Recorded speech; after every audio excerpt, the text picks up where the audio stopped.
If you own a painting business and you're not sure your pricing is actually right, this video is for you. Maybe you're winning a lot of jobs, but cash still feels tight. Maybe you're losing bids and wondering if you're too expensive, or maybe you're just guessing, hoping your prices feel about right. That's dangerous because pricing mistakes are one of the fastest ways to destroy profit in a painting business. And today I'm going to show you how you price your jobs accurately while maximizing profit without guessing and without relying on your gut feel. If you clicked on this video, you're probably wondering three things. First, how do I make sure my pricing is actually accurate? Second, how do I properly mark up my price when I present it to my customers?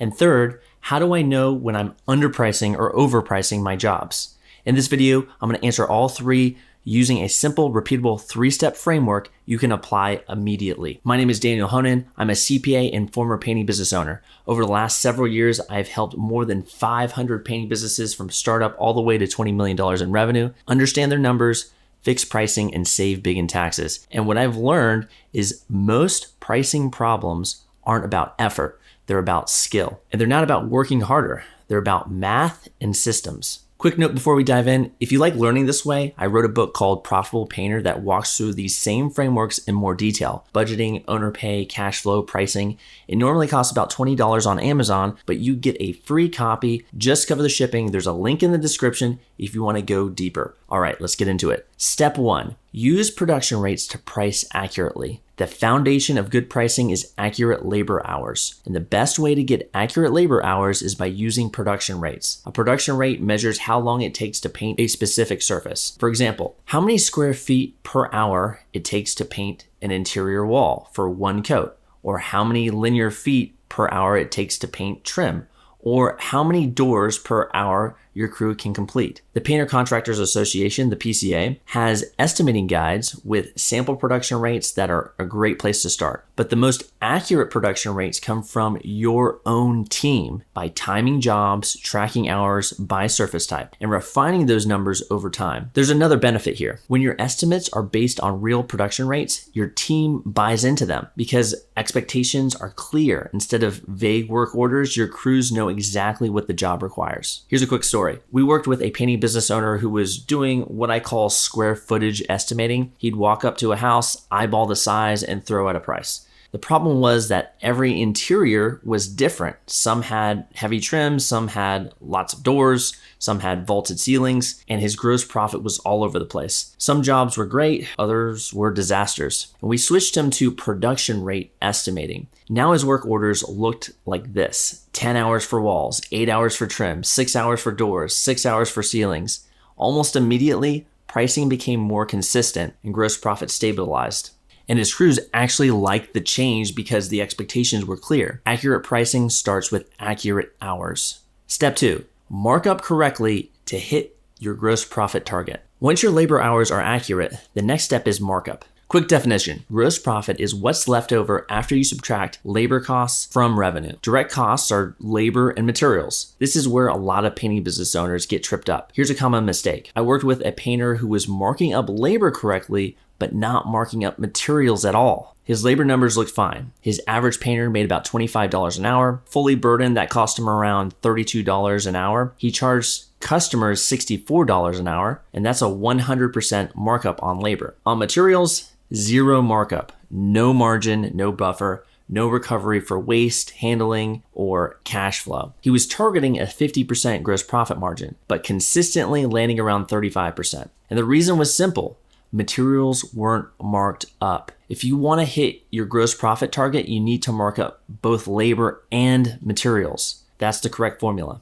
Price equals direct costs divided by 1 minus your target gross profit. Let me give you an example. If your labor and materials add up to $5,000 and you want a 50% gross profit margin, you divide $5,000 by 1 minus 0.5. That gives you a $10,000 price. And yes, that includes marking up materials. Materials still create risk, and risk deserves margin. Materials tie up cash, they require management, and if you don't mark them up, you're giving away margin. Step 3, use close rate to calibrate your pricing.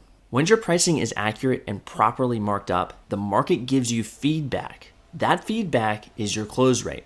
Quick definition: close rate is simply the percentage of estimates you present that turn into signed jobs. If you give 10 estimates and close 4 of them, your close rate is 40%. Now, this only works if your sales process is solid. That means you qualify leads before estimating, you present in-home using a script, you attempt to close on the spot, and you follow up consistently. If sales execution is weak, close rate stops being a pricing signal and just becomes noise. Assuming your sales process is solid and your leads are qualified, here's how to read the close rate in residential repaint. Close rate is not about ego. It's about market feedback. If you're closing around 80%, you're severely underpriced. The market is telling you your prices are dramatically low. If you're in the 60 to 80% range, you're underpriced. You've got significant room to raise prices. Between 50 and 60% close rate, you are slightly underpriced. You probably could increase your prices by 30 to 50%. Of course, test this incrementally. Don't increase your prices overnight by 50%. If your close rate is between 40 and 50%, you're mildly underpriced. Probably can increase your prices by 10 to 25%. The ideal pricing zone is a 30 to 40% close rate. At 30 to 40% close rate, you're winning enough work to keep the crews busy, but losing enough bids to know you're not leaving any money on the table. That's where top performing painting companies intentionally price themselves. Why? Because it maximizes gross profit. It filters out price shoppers. It attracts the right homeowner and protects margins as you grow. If you're consistently above 45% close rate, the market is telling you to raise prices. Let me give you a real example. We worked with a painting business owner whose gross profit was around 45%. That's not terrible, but he had aggressive growth goals and wanted to increase marketing spend. Now, to do that safely, we needed his gross profit north of 50%. So instead of guessing, we looked at his close rate. It was at 60%, and that was the signal. At 60% close rate, that told us he had room to raise prices without killing demand. We increased his prices by 10%, then we held pricing steady for 30 days and watched the numbers. 30 days later, his close rate settled right around 40%. Still healthy, still predictable. But here's the key. That 10% price increase pushed his gross profit from 45% gross profit to 55% gross profit. Same team, same marketing, same sales process, just better pricing. That's how you use close rate to calibrate pricing intelligently. Now, if your close rate drops below 30%, don't immediately lower prices. First, check your sales process. Poor qualification, weak presentation, no clear value framing, little or no follow-up. Fix your sales process before touching pricing. Second, look at your customer avatar. If you're selling to the wrong customer, no pricing model will save you. Wrong customers destroy close rates every time. Summary.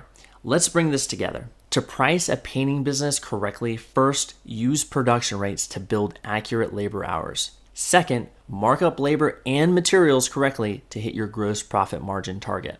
Third, use close rates to calibrate your pricing based on market feedback. No guessing, no vibes, just systems and math. Pricing is the number one issue I see in painting businesses. The second biggest issue, overcompensating the team and killing margins without realizing it. In the next video, I'm going to break down how to compensate your team correctly so pricing actually turns into profit. Click the video on the screen now, and I'll see you there.